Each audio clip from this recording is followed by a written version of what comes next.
Hey guys, so today we're going to be going through a list on how to go through a bad breakup.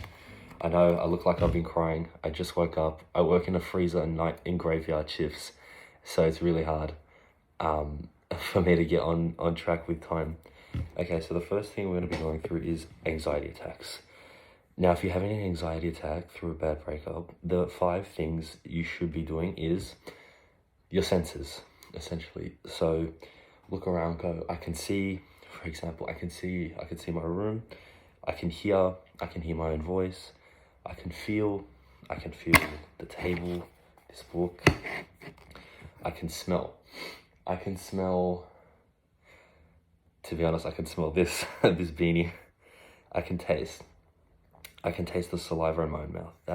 Those 5 senses will help you keep distracted off your own anxiety attack, and it'll help you to keep moving forward. If it's too hard, just sing a rhyme out loud. If you're finding it too hard, just like A, B, C, D, E, F, G, I can see things around me. Just like that. It's pretty straightforward. Mindful breathing. Be mindful of your breathing. So we're just going to sit and just be mindful. You can, I know it sounds a bit weird, but you can take your shirt off if you start to get really anxious, if none of this is working, and then go wash your face, put a cloth on your neck that's cold, de-escalate yourself, take some time, go easy on yourself. Don't really be too hard on yourself. Be mindful on your words you say to yourself, slow down your thought process, and if the breakup is fresh, you might be going through some sensory triggers. For example, when mine happened, I was going through so many sensory triggers. I'd always see, stuff that would remind me of them, and it'd just be really hard. Okay. So we're going to be going through some 3 steps: Band-Aid, acceptance, and motivation. So the Band-Aid, 3 steps. You can remember gratitude, permission to forget and move on. Oh, Mirza, but what if it happens again? I have to be defensive, don't do that. Don't do that. You'll just ruin your next relationship. Just forget it happened, the bad things happened, and move on. Now, platitude. Platitude is fake liking something. Looking at the benefit in the bad. You must find your own gratitude. Only you alone can do this. No one can help you. The sad reality is some people might not even help you. Acceptance. This is a lot of healing as well. Your toolbox. Now, everyone has a toolbox. And everything in the toolbox helps them. Some people might not have as much tools as other people in their toolbox. Now, you can't see everything in everyone's toolbox. You have to just take that with a grain of salt. You can only see what they tell you.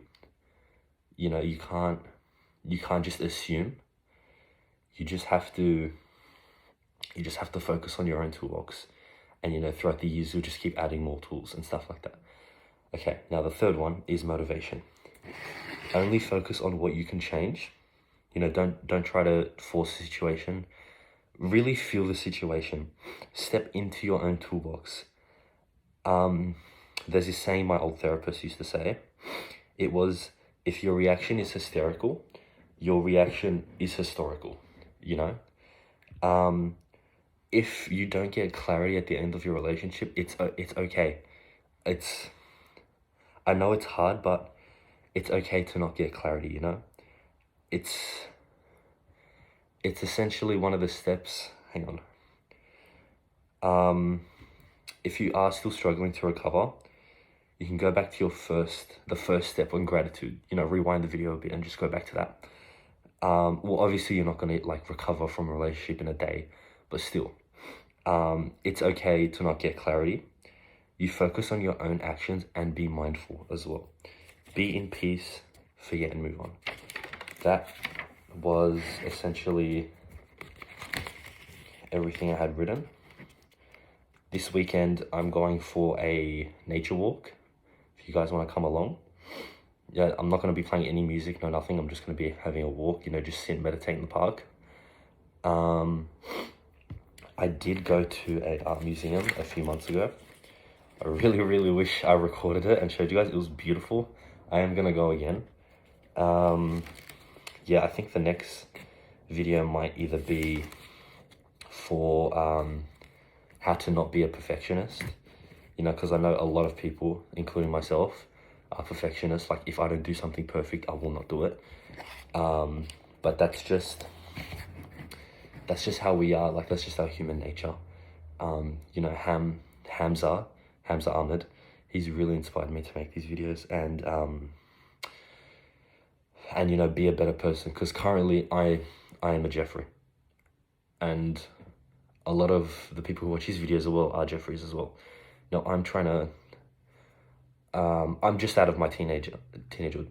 Now I'm trying to cut that Jeffrey mindset off and just be a normal man as well. You know, I make these videos to help you guys as well. That breakup video, this breakup video is essentially for people who are struggling to move on and are sad and don't want to call their ex and say I miss you. But that's just kind of like, you know, it's kind of like, what's the analogy? It's like Ronaldo going back to Manchester United. You know, currently in the news, he just left. And someone said on Twitter, they said, Ronaldo leaving United is literally an analogy for not going back to your ex. Okay, that's all. Thank you, Hamza. You've really changed our lives. Mwah.